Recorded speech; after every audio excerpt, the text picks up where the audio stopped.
কোরআনের দুইটা আয়াতে ব্যবহৃত এই রুকন শব্দটাকেই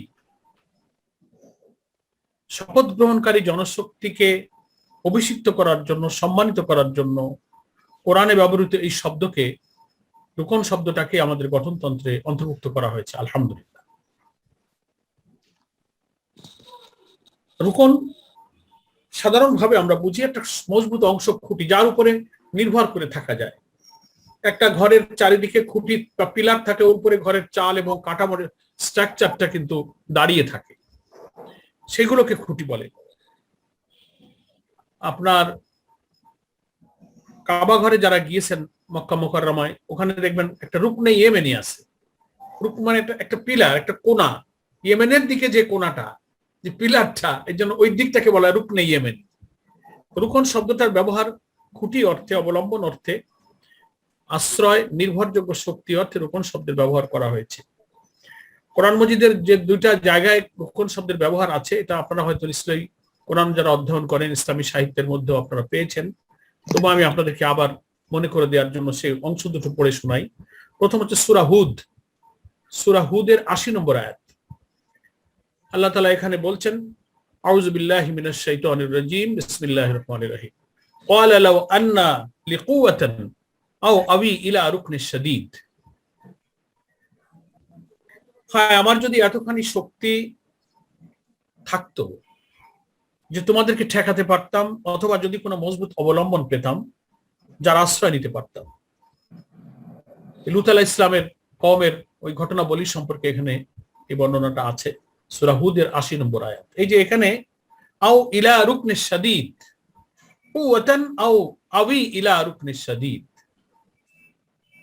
মজবুত অবলম্বন, মজবুত খুঁটি যদি আমি পেতাম, আশ্রয় পেতাম, তোমাদেরকে যদি ঠেকাতে পারতাম, এই অর্থে এখানে বলা হয়েছে। আর একটা আয়াত আছে সূরা জারিয়াত, সূরা জারিয়াতের 39, 39, সেখানে বলা হচ্ছে ফাতাওয়াল্লা বিরুকনিহি, সে তখন নিজের শক্তির উপরে নির্ভর করে বলল, ক্বালা সাহিরুন আও মাজনুন, হয় সে জাদুকর অথবা জিনগ্রস্ত। সে তখন নিজের শক্তির উপরে নির্ভর করে মুখ ফিরিয়ে বলল ফাতাওয়াল্লা বিরুকনিহি, রুকনিয়াতের উপরে নির্ভর করে, খুঁটির উপরে, আশ্রয়ের উপরে নির্ভর করে সে বলল যে এ জাদুকর আর না হয় জিনগ্রস্ত। তো এই সূরা হুদ আর ৮০ আর সূরা জারিয়াতের ৩৯, দুইটা জায়গায় রুকন শব্দের উল্লেখ করা আছে। তাহলে এই খুঁটি বা নির্ভরযোগ্য শব্দের অর্থে কোরআনে ব্যবহৃত হয়েছে এই রুকন কথাটা, সেটা জামাতের পরিভাষায়, জামাতের গঠনতন্ত্রে কি সেন্সে ইনক্লুড করা হলো, এটা আমাদের একটু বোঝার ব্যাপার।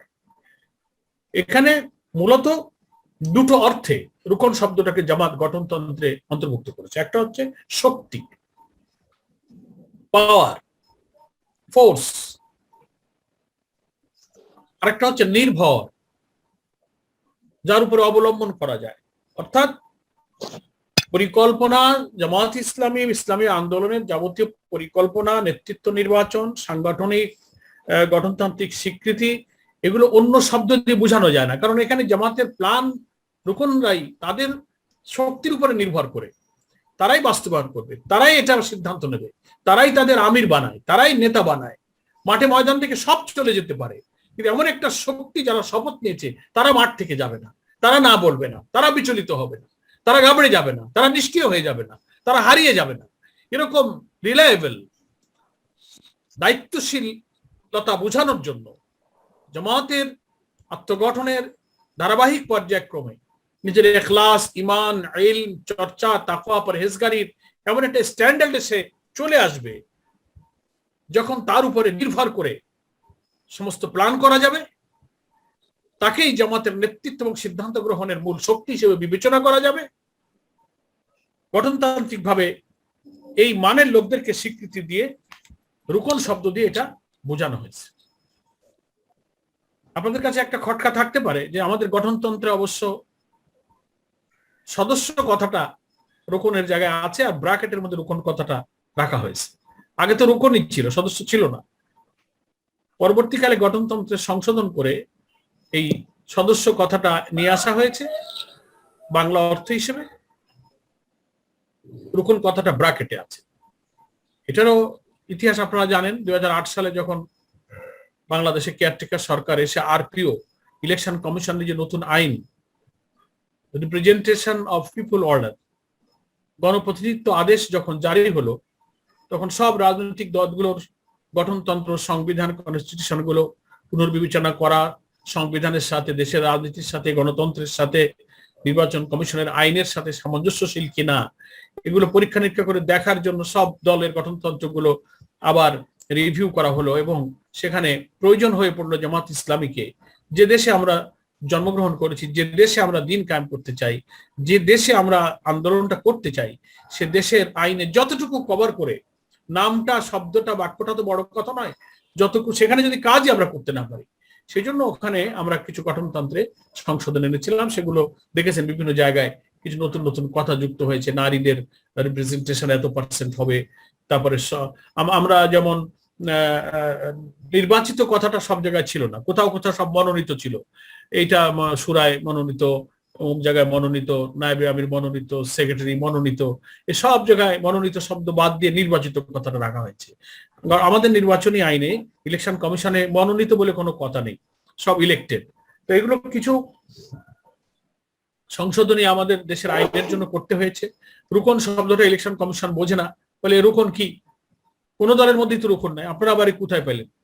ফলে ওনারা মেম্বার বোঝে, সদস্য বোঝে। তা ঠিক আছে, আমরা সদস্যই লাগাইলাম, যা আপনারা বুঝলেন আমরা ওইটাই বুঝলাম। কিন্তু আমরা একটু বুদ্ধি করে, যাতে কোরআনের ব্যবহৃত শব্দটা হৃদয় মন থেকে হারিয়ে না যায়, ব্র্যাকেটে আমরা রুকন কথাটা রেখে দিলাম। ওনাদের বোঝার জন্য আমরা আইন অনুযায়ী সদস্য কথাটা রাখলাম। তো এইভাবে আমরা কিছু সংশোধন এখানে করেছি। এটা মুখ্য বিষয় নয়, এটা একটা আইনগত বিষয়, কিন্তু তাৎপর্যগত দিক থেকে রুকুনিয়াতটা হচ্ছে তাহলে এই শব্দগত এবং এর অর্থের ব্যাখ্যাটা এরকম। এখন রুকুনিয়াতের তাৎপর্যের দিক থেকে রুকুনিয়াতটা বুঝতে গেলে আমাদের এখানে একটা শপথের প্রশ্ন। যে ব্যক্তি একটা পর্যায়ে আত্মগঠনের, নৈতিকতার, তৎপরতার, এখলাসের, জ্ঞানের, ত্যাগের, কুরবানির একটা পর্যায়ে এসে সে একটা ওয়াদা করে, সে শপথটা পড়ে। আজকের আলোচনায় আপনারা সেটাকে বিষয় রেখেছেন যে শপথের আলোকে সেই রুকুনিয়াতটা কি। তো শপথ পড়ার সময় কোরআন মাজিদ সূরা আল আনআমের 162 নম্বর আয়াতের ওই অংশটা আমরা শপথ যিনি গ্রহণ করেন তিনি পড়েন, কুল ইন্না সলাতি ওয়া নুসুকি ওয়া মাহইয়ায়া ওয়া মামাতি লিল্লাহি রাব্বিল আলামিন। বলো, আমার নামাজ, আমার সর্বপ্রকার ইবাদত, অনুষ্ঠান সমূহ, আমার জীবন ও আমার মৃত্যু সবকিছুই সারা জাহানের রব আল্লাহর জন্য। আনামের 162। এই যে শপথটা আমরা পড়ি, এই শপথটা কিসের শপথ? এটা আনুগত্যের শপথ, আল্লাহর কাছে জানমাল বিক্রির শপথ, যেটাকে বলা হয়েছে বায়াত। এই জন্য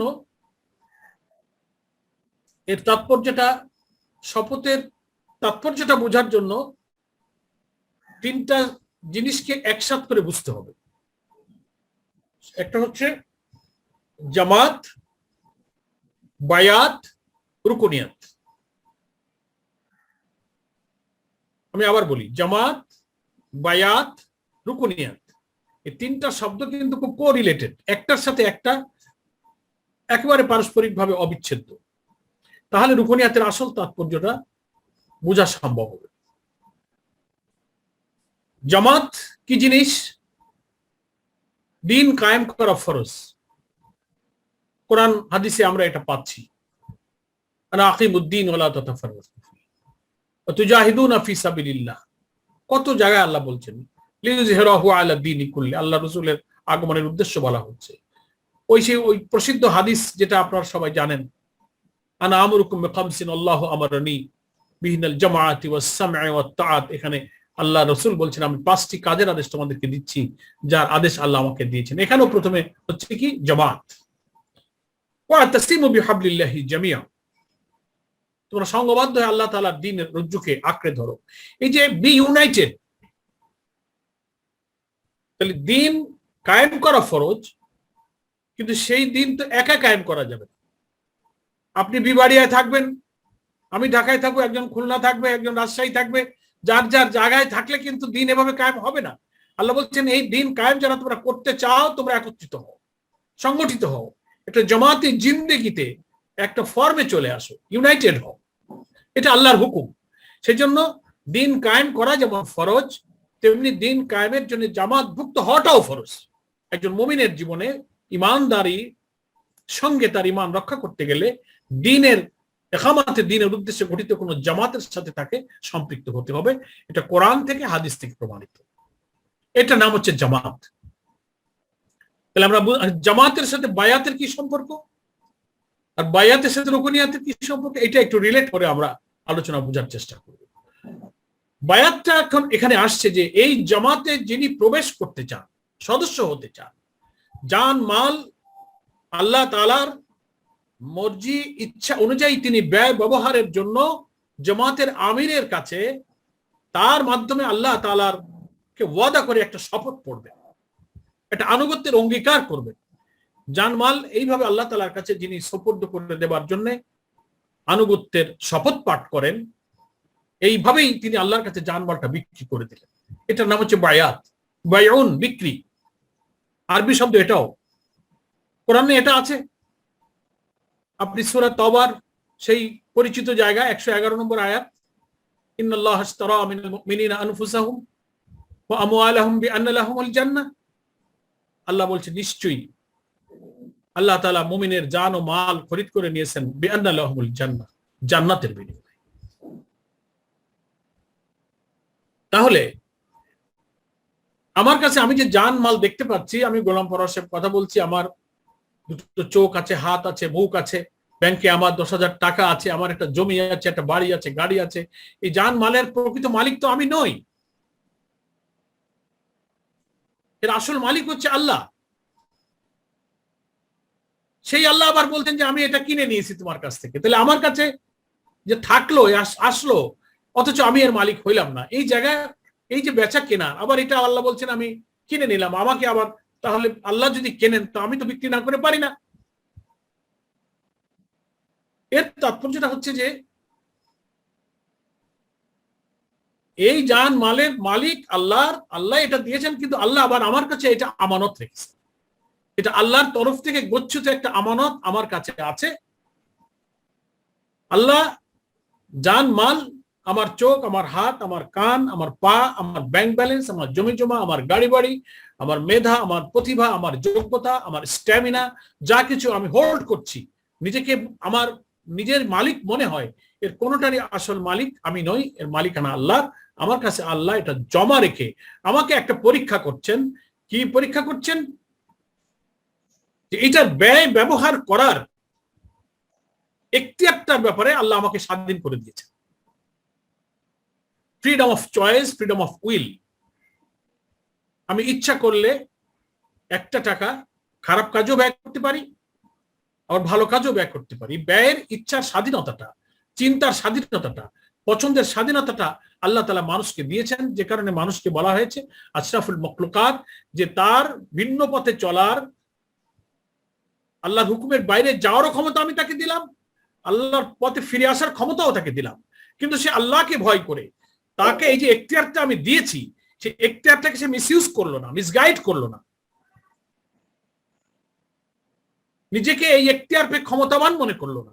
এটাকে আল্লাহর দেওয়া এই এখতিয়ারকে, তার জান মালকে আল্লাহর পথে ব্যয় ব্যবহার ভোগ করার পথেই সে নিজের এখতিয়ারটাকে চালাতে পারে কিনা, ব্যবহার করতে পারে কিনা, এই পরীক্ষায় ফেলে আল্লাহ তাআলা আমাকে দেখতে চান যে আমি তার আমানত রক্ষা করার ব্যাপারে কতটা যত্নশীল, কতটা পারঙ্গম, এটা আল্লাহ তাআলা দেখতে চান। তাই জানমাল এই যে বিক্রি করে দেওয়া আর আল্লাহর কিনে নেওয়া, এই কেনা বেচার তাৎপর্য যিনি বুঝতে পারেন তিনি বায়াত কথাটা ভালো করে বুঝতে পারবেন। এখানে হচ্ছে আসলে বায়াত কথা বোঝার অর্থ। দোকানে আপনি গেলেন 1 কেজি আলু কিনবেন, 20 টাকা আপনি দোকানদারকে দিলেন, দোকানদার 1 কেজি আলু আপনার ব্যাগে মেপে দিল, এ হলো কেনা এবং বেচা। আপনি 20 টাকার নোট দিলেন আর উনি আপনার ব্যাগে আলু দিয়ে দিল, এটা নগদ কেনা বেচা। কিন্তু আল্লাহকে আপনি জানমাল কিভাবে দেবেন? আর আল্লাহ আপনাকে বেহেশত তার বিনিময় বিআন্না লাহুমুল জান্নাহ উনি কিভাবে দেবেন? এটার তাৎপর্য হলো যে আল্লাহ যে জান আর মাল আপনার কাছে জমা রেখেছেন, আমানত রেখেছেন, এইটা ব্যয় ব্যবহারের যে এখতিয়ারটা আমাকে দিয়ে রাখছেন, এটা বিক্রি করার অর্থ হলো যে এই এখতিয়ারটা আমি হাতে পেয়ে যার মাল যার সম্পদ আমার কাছে জমা, তার ইচ্ছার বাইরে আমি আমার এখতিয়ারটা প্রয়োগ করব না। আমি আমার এখতিয়ারটা এখান থেকে উজ্জ্ব করে নিলাম, সিজ করে নিলাম, নিয়ে আল্লাহর এখতিয়ারের সাথে আমার এখতিয়ারকে একাকার করে ফেলবো। আমার মাল আর জানের মালিক আল্লাহ, যেভাবে এটার ব্যয় ব্যবহারকে অপছন্দ করেন সে পথে আমি এটা ব্যয় ব্যবহার করব না।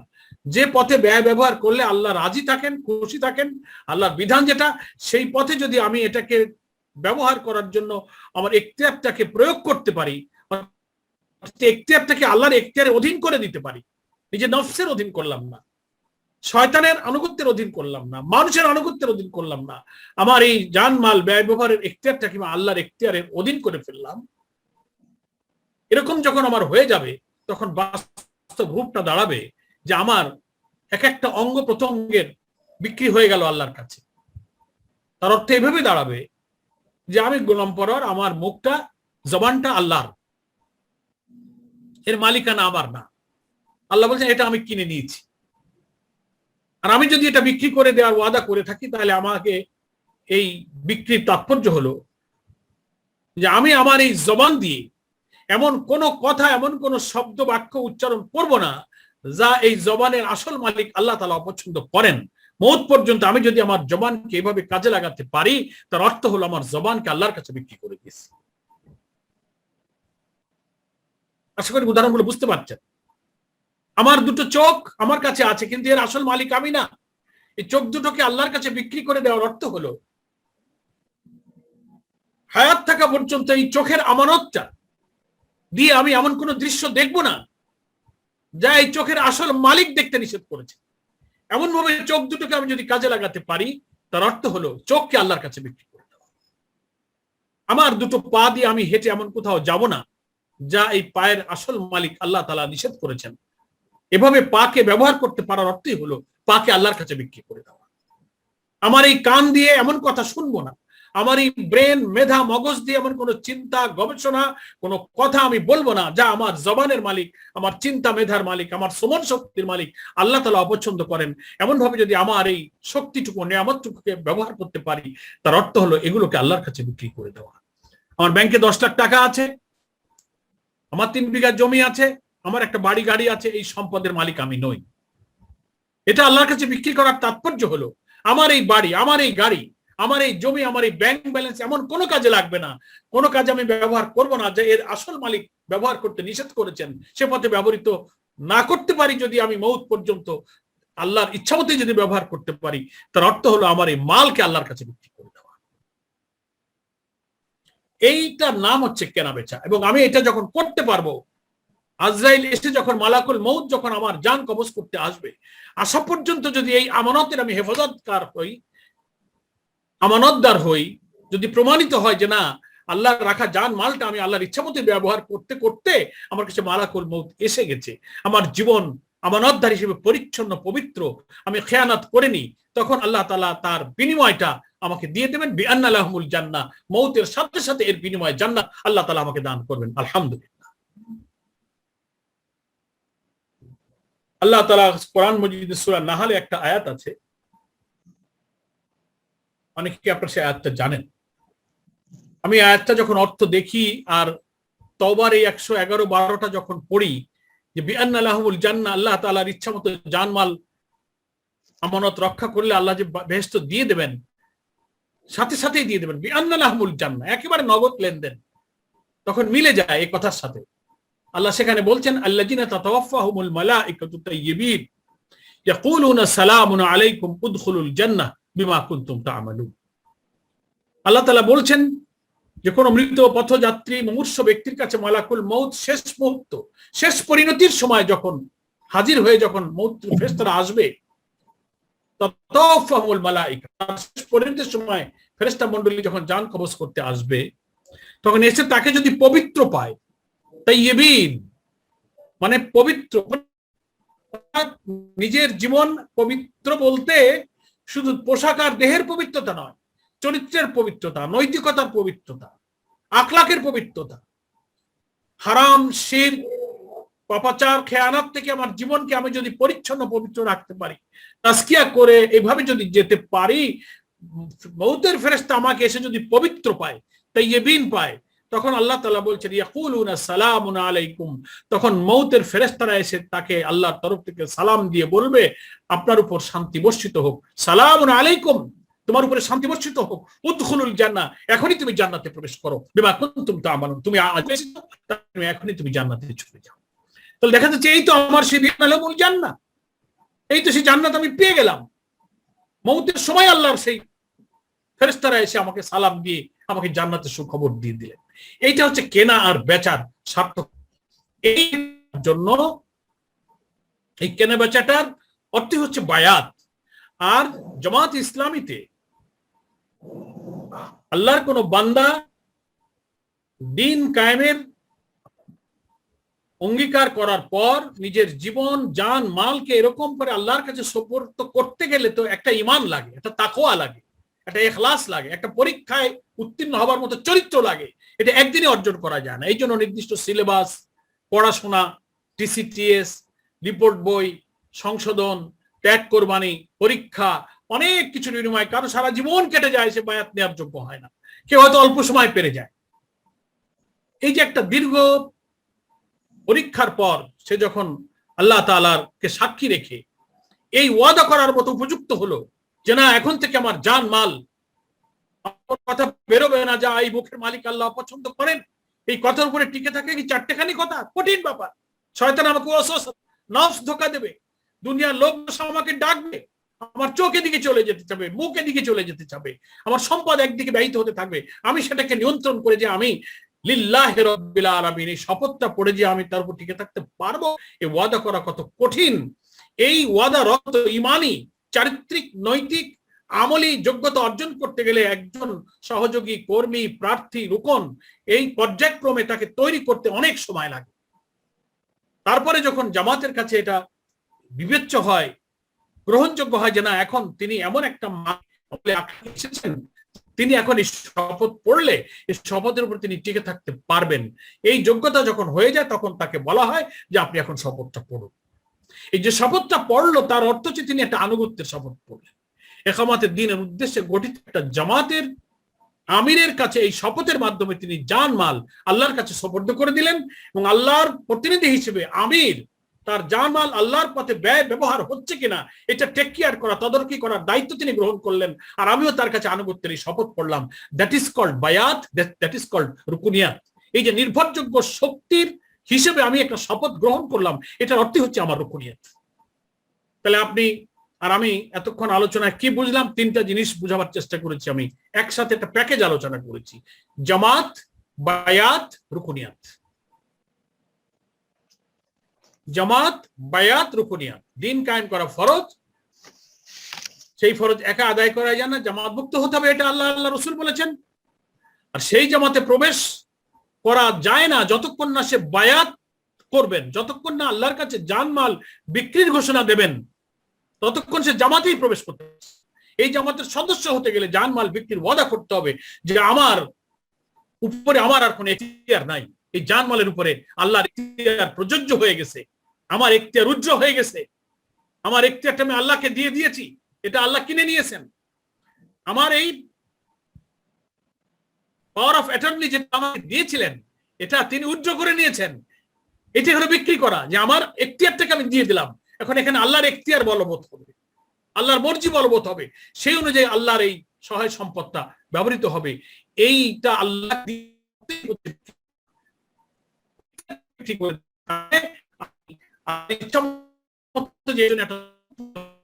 বলে সেটাকেই আমি বলেছি বায়াত, এটার নাম হচ্ছে আনুগত্যের শপথ। আমার প্রিয় ভাইরা, এই হলো রুকুনিয়াতের তাৎপর্য, এই হলো বায়াত, এই হলো জামাত, এই হলো রুকুনিয়াত। আমি মাঝে মাঝে একটা উদাহরণ দিয়ে থাকি, আমাদের টিউবওয়েল বসায় বা স্যালো টিউবওয়েল বসায়, 800-900-1000 ফিট নিচে পাইপ দেয়, তার নিচে ফিল্টার ধরে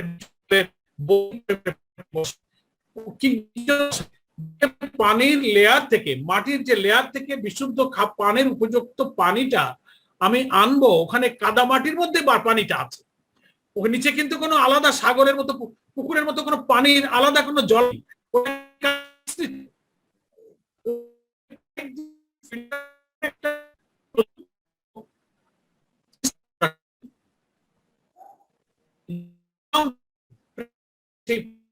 প্রেসারে ওই কাদা বালির মধ্য থেকে পানির উপযুক্ত বিশুদ্ধ পানি ফিল্টার হয়ে যত ডিপে যায়, যত ভালো লেয়ারে যায়, তত বিশুদ্ধ পানি আসে। 8টা 10টা 20টা 30টা পাইপ নিচে চলে যায়, কতগুলো ফিল্টার লাগে, তারপরে ওই কাদা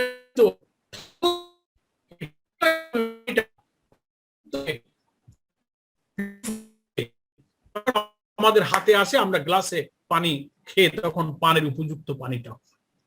আমি উদাহরণ দিয়ে বলি যে রুকুনিয়াতটা হচ্ছে এরকম ডিপ টিউবওয়েল বসানোর মতো, ওখানে যেমন 700 800 900 ফিটে আপনি পাইপ ঢুকাইছেন, ফিল্টার ঢুকাইছেন, তো জামাত ইসলামী তো কতগুলো পাইপ আছে, ওখানে যেমন পানিটা কাদাবালির মধ্যে আছে, আমরাও মানুষ জাহেলিয়াতের কাদাবালির মধ্যে, পাপাচারে অনাচারের মধ্যে আমরা বসবাস করি। 18 কোটি মানুষ বাংলাদেশ, আমরা যদি বাংলাদেশের উদাহরণ দিই, এখান থেকে জামাত দাওয়াতি কাজ করে ওই কাদাবালির মধ্য থেকে আমি একজন সহযোগী জোগাড় করছি, তাকে এখন ফিল্টার করে, আমলের দিক থেকে ফিল্টার করতে গেলে তাকে আমি সহযোগী সদস্যের একটা পাইপ, সক্রিয় সহযোগীর একটা পাইপ, কর্মী একটা পাইপ, অগ্রসর কর্মী একটা পাইপ, রুকন প্রার্থী একটা পাইপ, রুকন একটা পাইপ, এতগুলো পাইপ বসিয়ে তাকে পর্যায়ক্রমে ধাপে ধাপে আমি তাকে ফিল্টার করছি, যে পাপাচার অনাচারের মধ্য থেকে একটা মানুষকে আমি ধরে এনে ধীরে ধীরে তার চরিত্র থেকে, তার নাফরমানি পাপাচার, ওখান থেকে যেমন বালি আর কাদা পিওর করে পানি আনা হচ্ছে, আমার এখান থেকে নাফরমানি জাহেলিয়াত অজ্ঞতা পাপাচার পিওর করে করে পানের উপযুক্ত পানি যেমন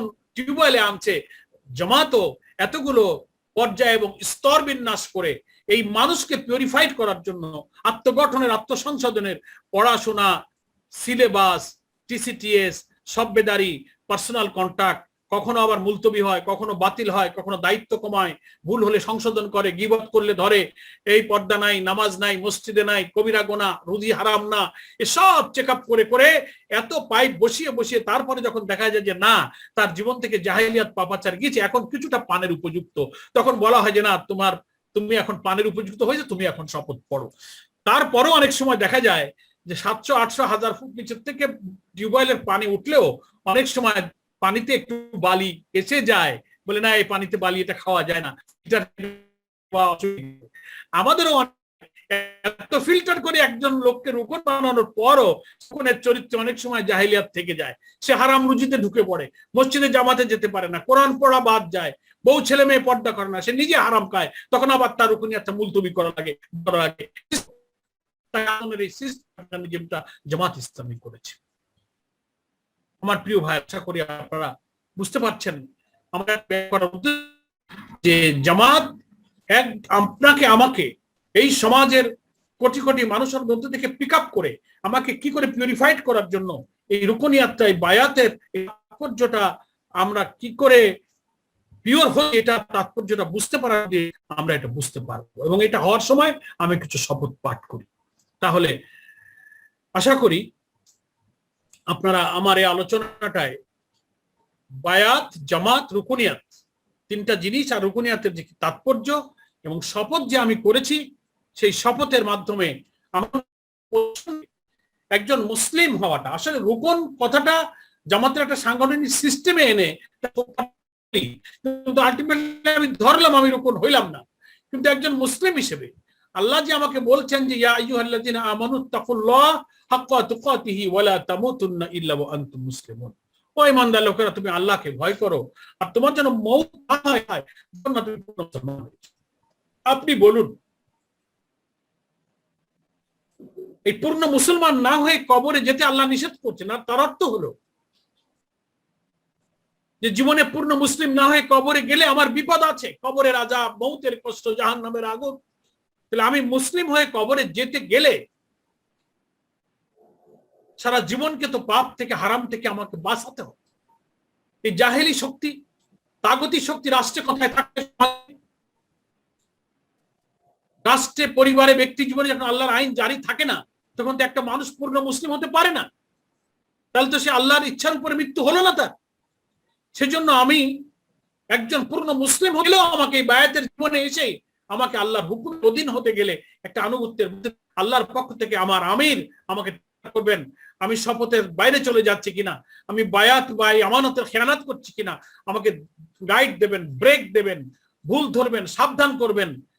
আমি যদি শপথ না নিই তাহলে হয় কি, নিজে নফসের গোলাম হয়ে যেতে হয়। আমি যদি স্বাধীন হয়ে যাই, যে আমার উপরে আদেশ দেবার কেউ নেই, আমার কোনো তত্ত্বাবধায়ক নেই, ভুল ধরার কেউ নেই, পরামর্শ দেবার কেউ নেই, তাহলে আমি স্বাধীন হয়ে যাব। শয়তান আমাকে বেশি বিভ্রান্ত করবে, নফস আমাকে গাইড করবে। কেন? হারাম আমাকে, এই জন্যই বায়াতি জিন্দেগিকে বলা হয়েছে যে বায়াতবিহীন মৃত্যু, জাহেলিয়াতের মৃত্যু। এ কারণে আনুগত্যের শপথটা খুব জরুরি। এই শপথ যিনি পড়েন তিনি হচ্ছেন রুকন, তিনি নির্ভরযোগ্য শক্তি। এমন মানের লোকই জামাতের আমির নির্বাচন করতে পারে, ভোট দিতে পারে। এমন মানের লোককে নিয়ে জামাতের প্ল্যান করা যায়। এমন মানের লোকের উপরে নির্ভর করে জামাত বিবাড়িয়ার মতো একটা জেলায় অথবা কোনো একটা থানায়, একটা ইউনিয়নে তার পরিকল্পনা বাস্তবায়নের সিদ্ধান্ত এবং চিন্তা করতে পারে। সেই জন্যই এটার নাম কইছে রোকন, এটা হচ্ছে নির্ভরযোগ্য শক্তি।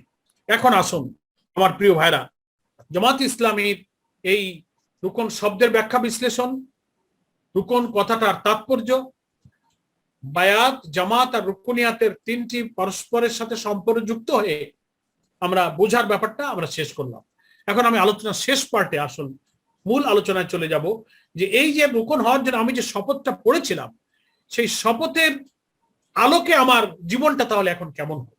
আমি আল্লাহকে সাক্ষী রেখে যে ওয়াদাটা করেছি, যে কসমটা করেছি, আল্লাহ আমাকে সেই ওয়াদার উপরে হিসাব নেবেন।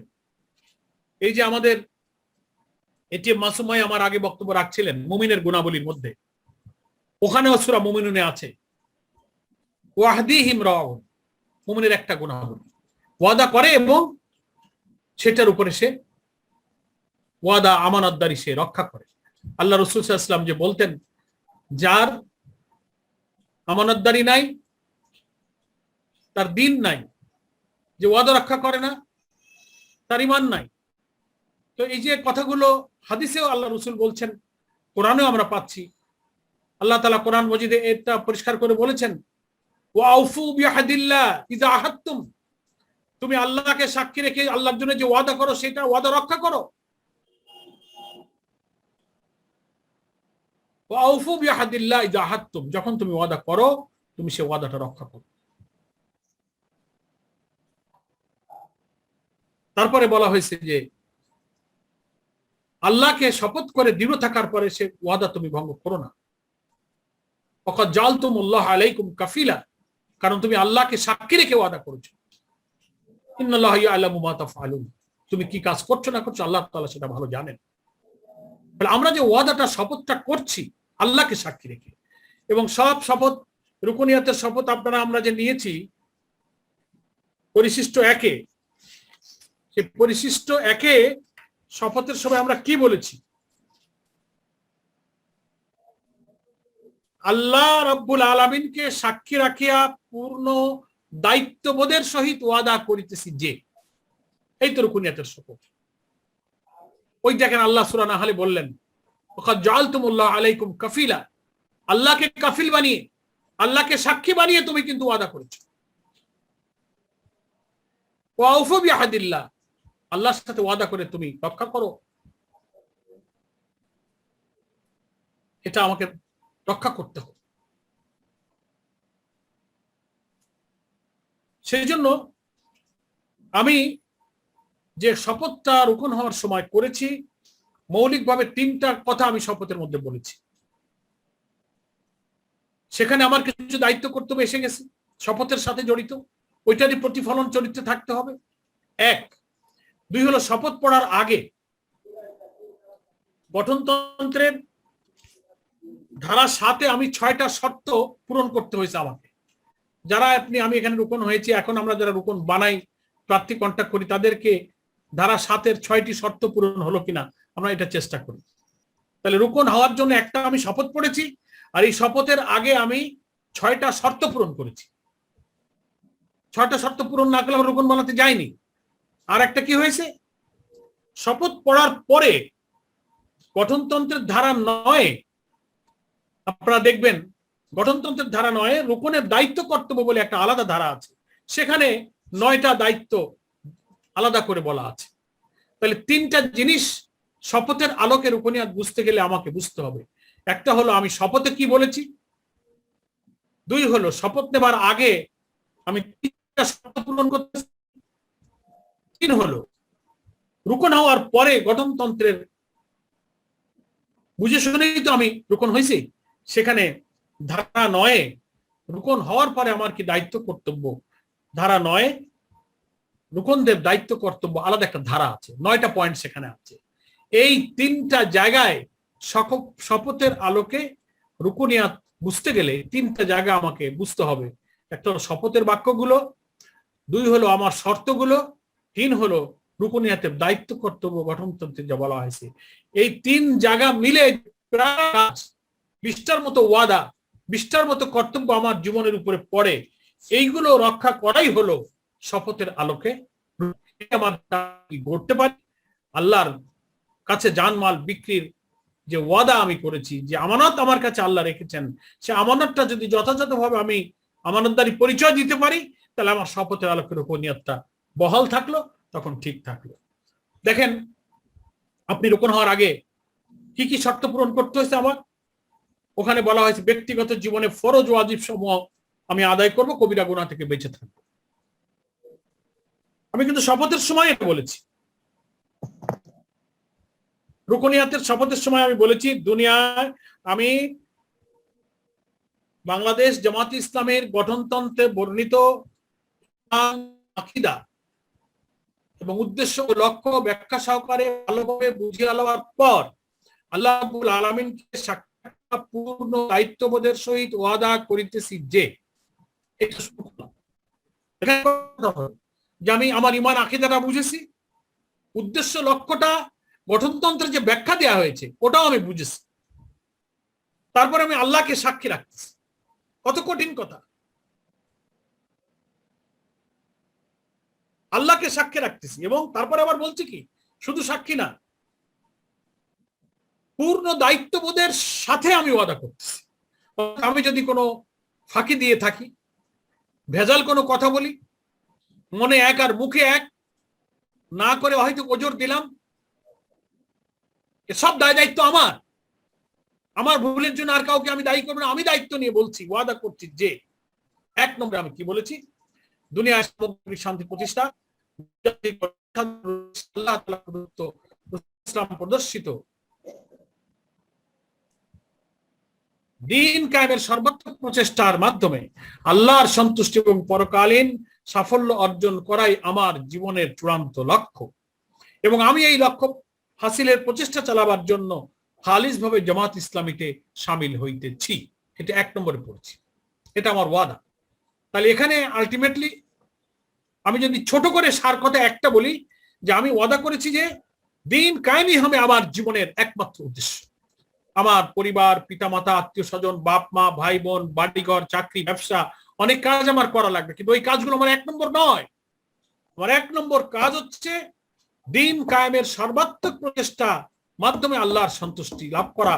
এটাই হচ্ছে আমার জীবনের চূড়ান্ত লক্ষ্য। গঠনতন্ত্রের শব্দটা হচ্ছে চূড়ান্ত লক্ষ্য, আলটিমেট টার্গেট। আর এই কারণেই আমি জামাত ইসলামীতে যোগ দিচ্ছি খালিস ভাবে। খালিস মানে কি? ইখলাস থেকে, খালিস নিষ্ঠার সাথে, মনে অন্তরে অন্য কোনো উদ্দেশ্য নাই, কোনো ভেজাল নাই, শুধু আল্লাহর সন্তুষ্টি পাওয়া ছাড়া, আল্লাহর কাছে বিনিময় পাওয়া ছাড়া আমার কোনো উদ্দেশ্য নাই। এই উদ্দেশ্যে আমি জামাত ইসলামীতে যোগ দিচ্ছি। তাহলে আলটিমেটলি একজন রুকন কিন্তু যেদিন গঠনতান্ত্রিক ভাবে এই শপথটা পড়লো, সেই দিনই কিন্তু সে জামাত ইসলামীতে যোগ দিল, শামিল হলো। রুকনিয়াতের শপথের সময় কিন্তু আপনি বলতেছেন যে আমি শামিল হইতেছি।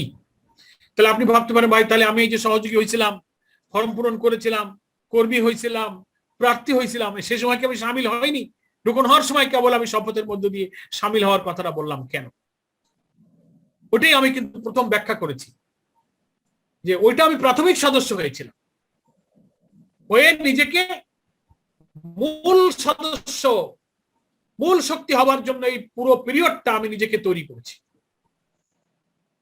আমার ইমান, এলম, চরিত্র, যোগ্যতা দিয়ে নিজেকে আমি গঠন করে যখন এই মানে এসেছি, তখন আলটিমেটলি মূল জামাত ইসলামীতে আমি সামিল করছি। এটা আমি শপথ, আমার 1 নম্বর শপথ এটা, যে আমি এটাকে 1 নম্বর মনে করব।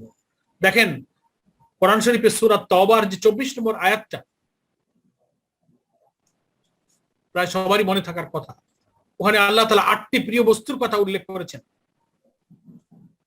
কুল ইন কানা আবাউকুম ওয়া আবনাউকুম ওয়া ইখওয়ানুকুম ওয়া আজওয়াজুকুম ওয়া আশিরাতুকুম ওয়া মুআলুন তারাফতুমুহা ওয়া তিজারাতুন তাকশাউনা কাসাদাহা ওয়া মাসাকিনু তারদাউনাহা হাব্বা ইলাইকুম মিনাল্লাহি ওয়া রাসূলিহি ওয়া জিহাদিন ফি সাবিলিহি ফাতারাব্বাসু হাত্তা ইয়াতি আল্লাহু বিআমরি।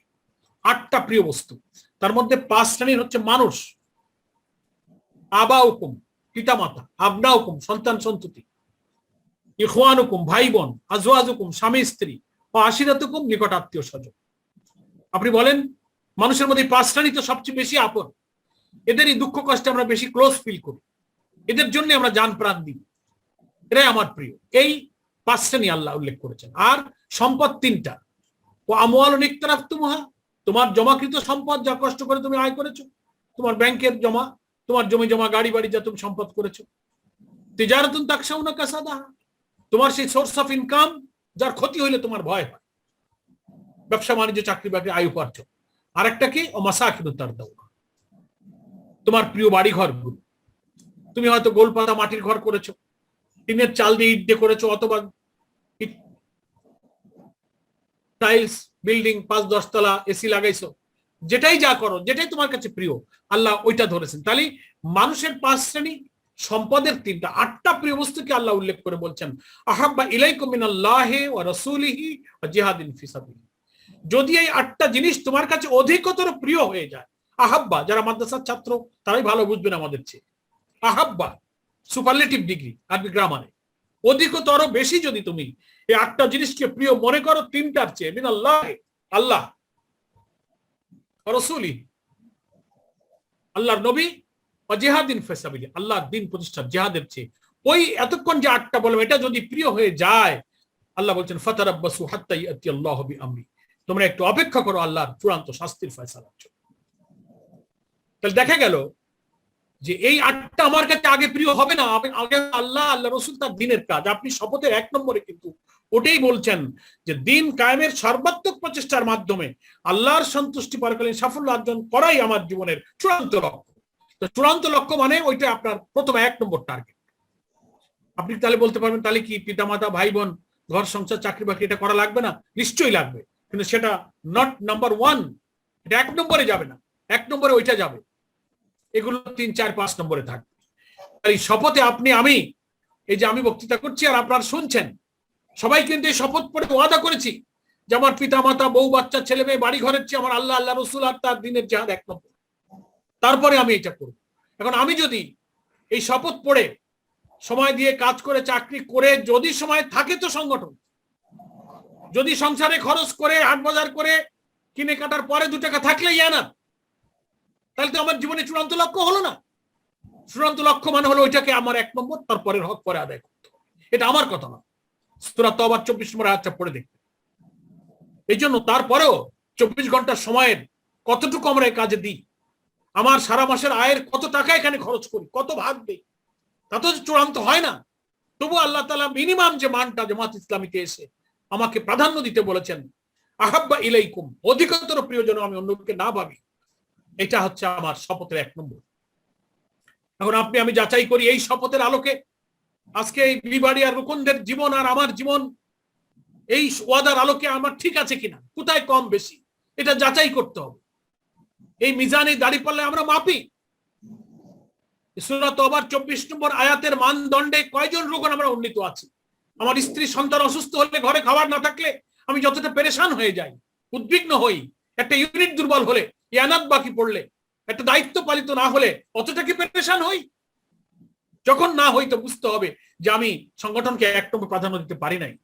আমাদের সাবেক আমির জামাত অধ্যাপক গোলাম আজম রাহিমাহুল্লাহ তিনি বলতেন রুকুনিয়াতের অনুভূতি, আপনারা ওনার লেখা 4টি বই পড়ে দেখবেন, আছে বায়াত হাকিকাত, রুকুনিয়াতের দায়িত্ব কর্তব্য, ছোট ছোট বই আছে না, আপনারা নিশ্চয়ই এগুলো পড়েছেন। উনি বক্তৃতায় এটা বলতেন যে নিজের সন্তানের চেয়ে যতক্ষণ আপনি সংগঠনকে ভালোবাসতে না পারবেন, নিজের পিতা মাতা অসুস্থ হলে যতটা অস্থির হয়ে যান আপনি, সংগঠনের দুর্বল হলে মন যদি অতটা অস্থির না হয়, বুঝবেন আপনি সংগঠনকে আপনি পরিবারের চেয়ে বেশি ভালোবাসতে পারেননি। তাহলে শপথের 1 নম্বর কথার আলোকে আসুন আমি আর আপনি নিজে যাচাই করি, অন্য কাউকে লাগবে না। কোর্টে যখন মামলা আমরা যাই, আমরা কাঠগড়ায় থাকি, জজ ম্যাজিস্ট্রেট সাহেব চেয়ারে বসে বিচার করেন আসামির। আজকে আমি নিজেই আসামি, নিজেই জজ, নিজেই ম্যাজিস্ট্রেট, আমি বিচার করি না। যে আমি যে শপথে ওয়াদা করেছি এটা আমার 1 নম্বর থাকবে, আসলে এটা কি আমার 1 নম্বর আছে? যদি থাকে তাহলে সকলের শপথের আলোকের রুকুনিয়াত ঠিক আছে। যদি এখানে দুর্বল হয়ে পড়ে থাকি তাহলে শপথের আলোকে আমার রুকুনিয়াত ঠিক নাই। দ্বিতীয় ওয়াদা আমি করেছি যে আমি জামাত ইসলামী গঠনতন্ত্র বুঝে নেওয়ার পর ওয়াদা করছি যে এই গঠনতন্ত্র জামাতের নিয়ম শৃঙ্খলা আমি মেনে চলবো। এটা ওয়াদা করেছেন আপনি আমি। তাহলে গঠনতন্ত্রের কত ধারা উপধারা, কত নিয়ম কানুন এখানে আছে সেটাকে মেনে চলছি কিনা। যদি মেনে চলি তাহলে রুকুনিয়াতের আলোকে, শপথের আলোকে আমি ঠিক আছি। ফরজ ওয়াজিব মেনে চলবো, কবিরা গুনাহ থেকে বেঁচে থাকবো। আমি কি ফরজ ওয়াজিব মানছি? আমার দ্বারা কবিরা গুনাহ, গীবত, পরচর্চা, পরনিন্দা, হারাম খাওয়া, এই যে পরে বলা আছে নাফরমানির পর্যায়ে পড়ে এমন কোন উপার্জনের পথে আমি যাব না, এটা ওয়াদা আমি করেছি। কোন প্রতিষ্ঠানের সাথে এমন আমার থাকবে না যেটা আমাদের এই সংগঠনের বিপরীত চিন্তা আকীদা। এটা আমি 2 নম্বরে বলেছি। 1 নম্বরে যদি এই কাজ সংগঠনকে 1 নম্বরে প্রাধান্য দিতে পারি তাহলে আমার শপথের আলোকে রুকুনিয়াত ঠিক আছে। আমার যদি সংগঠনের নিয়ম শৃঙ্খলা, আনুগত্য, ধারা উপধারা, অক্ষরে অক্ষরে আমি যদি মেনে থাকি, আমার জীবনে ফরজ ওয়াজিব, আমার জামাত ছুটে যাচ্ছে, আমার পরিবারে পর্দা হচ্ছে না, আমার মেয়ে কোথায় যাচ্ছে, ছেলে কোথায় যাচ্ছে, সংগঠনের দিনের পথে নাই, পরিবারকে গঠন করছি না, কবিরা গুনাহ হয়ে যাচ্ছে, হ্যাঁ, তাদের পারিবারিক ব্যক্তিগত জীবন, নৈতিক জীবন আমি করতে পারছি না, তো আমি তো কবিরা গুনাহর মধ্যে চলে যাচ্ছি। বোনের হক, ভাইয়ের হক, সম্পত্তির হক, দায় দেনা ওয়াদা, এখানে আমার খেলাফ হয়ে যাচ্ছে কিনা, রুজি আমার হালাল আছে কিনা, একটু মিথ্যা বলে, একটু কথা ঘুরিয়ে বলে, বিদ্যুতের মিটার রিডারকে 50-100 টাকা দিয়ে বিদ্যুৎ বিল কমায় দিয়ে কোনো না কোনো উপায় আমি আয় উপার্জনে হারছি কিনা, এটা যদি আমি দেখতে পারি তাহলে দেখা যাচ্ছে যে আমার রুকুনিয়াতের মান নির্ভর করতেছিল যে 3টা জিনিসের কথা আমি বলেছি। একটা হলো শপথের বাক্যগুলো, সেটা আমি এখানে মিলাইলাম। তাহলে দেখা যাবে যে সেখানে আমার যদি এই ওয়াদার আলোকে আমি তা করে থাকি, আমার মধ্যে কোনো কমতি না থাকে, তাহলে আমার রুকুনিয়াতের মান ঠিক আছে। তা না হলে আমার মান নিয়ে প্রশ্ন আমাকেই করতে হবে, এ মান সংশোধন করতে হবে, উন্নত করতে হবে। আপনি 6টা শর্ত রুকুন হওয়ার আগে প্রার্থীদের খুব করে যাচাই বাছাই করেন, সেখানেও তো এটা আছে, ব্যক্তিগত জীবনে ফরজ ওয়াজিব মানা, কবিরা গুনাহ থেকে বাঁচা, উপার্জনের কোনো এমন পন্থায় যাব না যা হারাম পর্যায়ে পড়ে, হকদারের হক থাকলে আমি ফেরত দেব, পরের হক নষ্ট করব না, আমাদের মানুষকে ভালোবাসা, দরদ দেওয়া, সুখে দুঃখে পাশে যাওয়া, হিংসা, অহংকার, গর্ব এগুলো পরিত্যাগ করা, মানুষের মধ্যে পারস্পরিক সম্পর্ক করে মানুষের সাথে যে হিউম্যান রিলেশন, মানবিক যে গুণাবলী যোগ্যতা আমার আছে কিনা, এবং এমন কোন সংস্থা, সংগঠন, প্রতিষ্ঠানের সাথে আমি সম্পর্ক নেই যা সংগঠনের সাথে আমার ডিফার করে। এই শর্তগুলো যদি মিলাতে পারি তাহলে আমার রুকুনিয়াতের আলোকে আমার চরিত্র, আমার জীবন ঠিক আছে। 9 নম্বর ধারায় ওখানে 9টা শর্ত বলা আছে যে রুকন হওয়ার পরে তাকে বলা আছে রুকুনিয়াতের দায়িত্ব কর্তব্য। সেখানে আমি বলেছি আমি জ্ঞান অর্জন করব। এখন আমরা প্রতিদিন সকালে কোরআন হাদিস সাহিত্য পড়া, তাফিমুল কোরআন, হাদিস, সাহাবাদের জীবনী, ইসলামী সাহিত্য ঠিক মতো আমি পড়ছি কিনা। গঠনতন্ত্রের ধারা 9-এর 1 নম্বরে আছে যে আমি এতটুকু জ্ঞান অর্জন করব ইসলাম আর জাহিলিয়াতকে আমি পার্থক্য করতে পারি। আর জ্ঞানের আসল নির্ভর উৎস হচ্ছে কোরআন। বানিয়ে জামাত মাওলানা মওদুদী রাহিমাহুল্লাহ পরিষ্কার বলে গেছেন যে একজন ইসলামী আন্দোলনের কর্মীকে কোরআন বুঝতে গেলে কমপক্ষে তাফিমুল কোরআন জীবনে টিকা, ব্যাখ্যা সহ ধারাবাহিকভাবে সিরিয়ালি 1 থেকে 19 খন্ড এখন আমাদের আছে, সিরিয়ালি 2 বার কমপক্ষে খতম করতে হবে, বেশি পারলে তো আলহামদুলিল্লাহ। এখন আজকে ব্রাহ্মণবাড়িয়ার রুকনরা তাফিমুল কোরআন আমরা তো পড়ি সকালবেলা বা দিনে বা রাতে দুপুরে, কিন্তু সিরিয়ালি যখন 3 পাইলাম পড়তেছি, আবার 10 খন্ড হাতে পাইলাম মনে 2 আয়াত পড়লাম, আবার আরেক খন্ড পাইলাম না তো আর 15 খন্ড পাইলাম মনে 3 আয়াত পড়লাম। এই পড়ায় রিপোর্ট লেখা যায় কোরআনের মর্মে মর্মে কোরআনের যে আবেদন, যে হৃদয়গ্রাহী, যে অমীয় সুধা পান করে নিজের জীবনকে বদলাবার যে তৃপ্তি, মানসিক প্রশান্তি, কোরআনের সাথে রসুলের সিরাতের যে সম্পর্ক, এইভাবে কোরআন বোঝা যায় না বলে বানিয়ে জামাত বলেছেন 2 বার অন্তত তাফহিম সিরিয়ালি পড়তে হবে, 1, 2, 3 থেকে 19 পর্যন্ত, একটার পর একটা টিকা ব্যাখ্যা সহ 2 বার খতম করা লাগবে। অধ্যাপক গোলাম আজম সাহেব রাহেবাল্লাহ তিনিও এটা বলেছেন। এখন বিবাড়িয়া লোকনরা আজকে এক জায়গায় থাকলে আমি তো হাত উঠাইতে পারলে দেখতাম যে কতজনের তাফহিমুল কোরআন 2 বার খতম হয়েছে ব্যাখ্যা সহ। আলহামদুলিল্লাহ, নিশ্চয়ই অনেকের হয়ে গেছে, শুকর। তাহলে তারা আরো বেশি করে পড়বো, অন্যান্য তাফসীরও পড়বো। যার এখনো 2 বার খতম হয়নি তার আজকের কোন সম্মেলনে ওয়াদা করা উচিত যে আমার 2 বার কমপক্ষে সিরিয়ালি এখন থেকে তাফহিম শেষ করবো। বিক্ষিপ্ত ভাবে এত অনেকবার হয়েছে তাতে হবে না, সিরিয়ালি পড়তে হবে। তারপরে ইসলামী সাহিত্য বুঝে পড়া, হাদিস পড়া, এই জ্ঞানের প্রতিদিন পড়া, এই জন্য রিপোর্ট রাখার সিস্টেম রকমদের করা হয়েছে, কর্মীদেরও করা হয়েছে। কোন দিনে কোন পড়ায় নিজের জীবন বদলে যায়, কোন আয়াতটা মনে ধরে, সাহিত্যের কোন পাতাটা জীবনকে বদলে দেয়, এটা তো আমরা বলতে পারি না, এভাবে পড়তে হবে। 2 নম্বরে বলেছি পছন্দ অপছন্দ আনুগত্যের কেন্দ্র সব আল্লাহর সন্তুষ্টের অনুকূলে আমি পরিবর্তন করব। আমার এই যে সমাজে ভালো লাগা না লাগা, পছন্দ অপছন্দ, কুসংস্কার কত কি আছে, এর মধ্যে দিয়ে আমি কি আল্লাহর অনুকূলে আমি কি আমাকে চালাতে পারছি, এটা খেয়াল রাখতে হবে। 3 আছে দায়িত্ব কর্তব্য, স্বেচ্ছাচারিতা, আত্মপূজা আমি পরিহার করব। আমি নিজেই বড়, নিজে যা বুঝেছি তাই, নিজের প্রশংসা, নিজেকে জাহির করা, নিজেকে শ্রেষ্ঠ মনে করা, নিজের বুদ্ধিকে চাপিয়ে দেওয়া, এটা আত্মপূজা। অন্যরা আমার প্রশংসা করলে খুব ভালো লাগে, সমালোচনা করলেও খারাপ লাগে, এইটাই সিগন্যাল দেয় ভিতর থেকে যে আমি আত্মপূজার ধ্বংস জোয়ারে আমি ভেসে যাচ্ছি। তাহলে রুকনিয়াতের শপথের আলোকে আমার রুকনিয়াত ঠিক নাই। 5ম বলেছি আত্মম্বিরতা, হিংসা বিদ্বেষ, ঝোঁক প্রবণতা এবং ইসলামে গুরুত্বহীন সব বিষয় থেকে আমি নিজেকে পবিত্র রাখবো। আমি কিন্তু গঠনতন্ত্র ধারা 9 বলছি, রুকনিয়াতের দায়িত্ব কর্তব্যের মধ্যে এগুলো আছে। 6 বলেছি বন্ধুত্ব ভালোবাসা সব দিনের প্রয়োজনে আমি করব, মান আহাব্বা লিল্লাহি ওয়া আফগাদা লিল্লাহ। 7 বলেছি সব কাজে আল্লাহ ভীতি, আনুগত্য, সততা এগুলো আমি মেনটেন করব। 8 আমার শর্ত আছে যে পরিবার, আত্মীয় স্বজন, প্রতিবেশীর এই লোকদের কাছে দিনের দাওয়াত দেব, পরিবারকে গড়ব, প্রতিবেশী, বাপ, চাচা, মামা, খালা, ফুফু, আত্মীয় স্বজন সবার কাছে আমি দিনের প্রচার প্রসারের চেষ্টা করব। 9 বলেছি জীবন ধারণের প্রকৃত প্রয়োজন ব্যতীত যেসব দিন কাজের আন্দোলনের জন্য কাজে লাগে না এমন কোন কাজে আমি যুক্ত থাকবো না।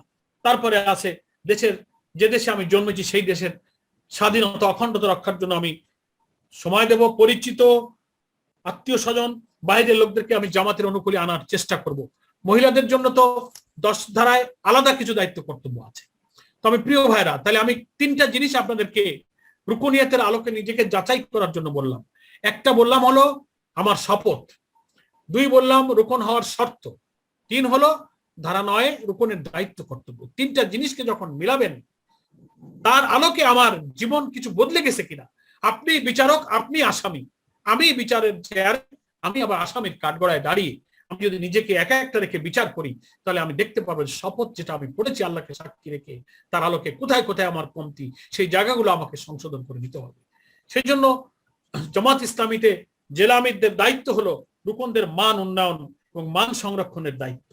এই জন্য ব্যক্তিগত রিপোর্ট রাখা, যে ন্যূনতম, হ্যাঁ একটা রিপোর্টে 10-12টা ঘর দিয়ে তো সারা রুকনের সব জীবনের সব মান বোঝা যায় না, এর বাইরে একটা লাইফ আছে, চলাফেরা, লেনদেন, বিয়ে শাদী, ওয়াদা, আমানত, সবটা তো রিপোর্টে লেখা লাগে না। জীবনের কত গোপন পাপ, কত ভুল আছে সবকে রিপোর্ট দেখে বোঝা যায়। তবুও রিপোর্ট দেখে একটা ন্যূনতম ধারণা নিয়ে রুকনদের চরিত্র সংশোধনের একটা ব্যবস্থা জামাত ইসলামী করেছে। এবং রিপোর্ট বইয়ের দেখবেন শেষের দিকে মানের 18টা পয়েন্ট আছে। 18টা পয়েন্ট হচ্ছে ইন্ডিকেটর, রুকনিয়াতের মানের নির্ণায়ক সূচক। এবং মান নেমে যায় দিন কায়েমের উদ্দেশ্যকে যখন 1 নম্বর মনে না করা হয় তখন মান নেমে যায়। আর পরীক্ষা যখন আসে, অভাব অনটন, মামলা মোকদ্দমা, বিপদ আপদ, অসুখ বিসুখ আসে, এই পরীক্ষা যখন আসে তখন আমরা পরীক্ষা মনে না করে, উত্তীর্ণ হয়ে চেষ্টা না করে এটাকে পুরো ওজোর বানাই। অধ্যাপক গোলাম আজম সাহেব বলতেন যে রুকনিয়াতের মান নেমে যায় 2 কারণে। একটা হলো যে দিন কায়েমের উদ্দেশ্য যখন 1 নম্বর থাকে না, বাড়ি করব, গাড়ি করব, বড় হব, টাকা হবে, ছেলে মেয়ে, বউ বাচ্চা, এটা যখন 1 নম্বরে চলে যায় তখন রুকুনিয়াতের মান নেমে যায়। আর একটা কারণ হলো যে বিপদ আপদ আল্লাহ দেবেন, একটা ওয়াদা করেছেন, ওয়ালা নাবলুওয়ান্নাকুম বিশাইয়্যিম মিনাল খাউফি ওয়াল জু। এই আয়াত সবাই জানেন, ধন সম্পদের ক্ষতি, বিপদ আপদ দিয়ে পরীক্ষা করবেন। আহাসিবান নাসু আইয়ুতরাকু ইয়াকুলু আমান্না আম হাসিবতুম আন তাদখুলুল জান্নাহ, আয়াতে আয়াতে আল্লাহ পরীক্ষার কথা বলেছেন। কিন্তু পরীক্ষা যখন আমার উপরে এসে পড়ে, আমি বক্তৃতার সময় খুব পরীক্ষার কথা বলি, কিন্তু আমার নিজের উপরে যখন পরীক্ষা আসে তখন আমি পরীক্ষাটাকে কাজ না করার ওজোর বানাই, অজুহাত বানাই, বিচলিত হয়ে যায়, হারিয়ে যায়।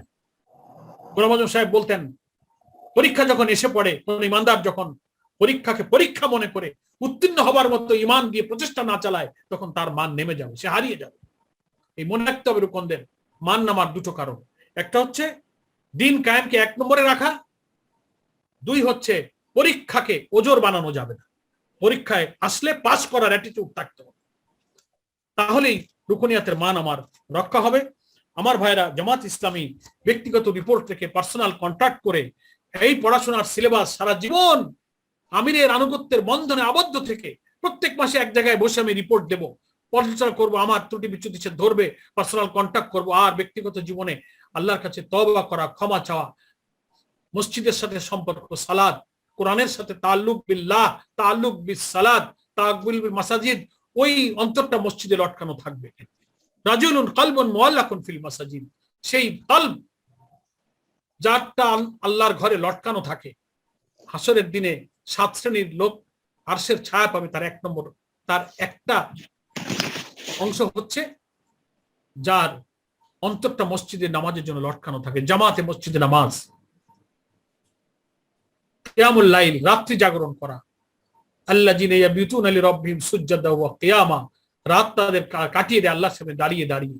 এই যে নফল নামাজ, তাহাজ্জুদের নামাজ, বেশি বেশি কোরআন পড়া, এর মধ্যে আল্লাহর সাথে সম্পর্ক করে আনুগত্যের এই শপথের মধ্যে থেকে যদি নিজেকে সংশোধনের চেষ্টা আমরা চালাতে পারি, তাহলে শপথের আলোকে আমার রুকনিয়াতটা ইনশাআল্লাহ বহাল থাকবে। আর যদি গাফেল হয়ে যাই, বায়াতের অনুভূতি হারিয়ে ফেলি, কেনা বেচার অনুভূতি হারিয়ে ফেলি, তাহলে শয়তান আমার উপরে রাজত্ব করবে। তখন আমিরের কাছে আর বায়াত হয় না, তখন শয়তানের কাছে আমার বায়াত হয়ে যায়। শয়তান আমাকে তখন গাইড দেয়, নফসের গোলাম হয়ে যাব আল্লাহর গোলামি বাদ দিয়ে। আসুন, আমি আর কথা না বাড়িয়ে, প্রায় 1 ঘন্টা সময় আমার ছিল, 1 ঘন্টা শেষ হয়ে যাচ্ছে। আমি শপথের আলোকে রুকনিয়াতের উপরে আল্লাহ তাআলা আমাকে যতটুকু বলার তৌফিক দিলেন ততটুকু আমি বলতে পারলাম। আমি একজন রুকন হিসেবে এই কথাগুলো যখন বলছি, কথার ফাঁকে ফাঁকে আমারও আত্ম উপলব্ধি, আফসোস, অনুশোচনা আমারও যাচ্ছে যে কোথায় কোথায় আমার ব্যত্যয় ঘটে যাচ্ছে, কোথায় কোথায় শপথের আলোকে আমি ব্যতিক্রম হয়ে যাচ্ছে, কোথায় কোথায় আমি নফসের দাসত্ব করছি, কোথায় কোথায় আল্লাহর হুকুম থেকে সরে যাচ্ছি। এই রিয়ালাইজেশনটা অন্তত রুকন শিক্ষা শিবিরে আমাদের হবে। ব্রাহ্মণবাড়িয়ার সকল রুকন ভাইদের কাছে আমার এই আবেদন থাকবে।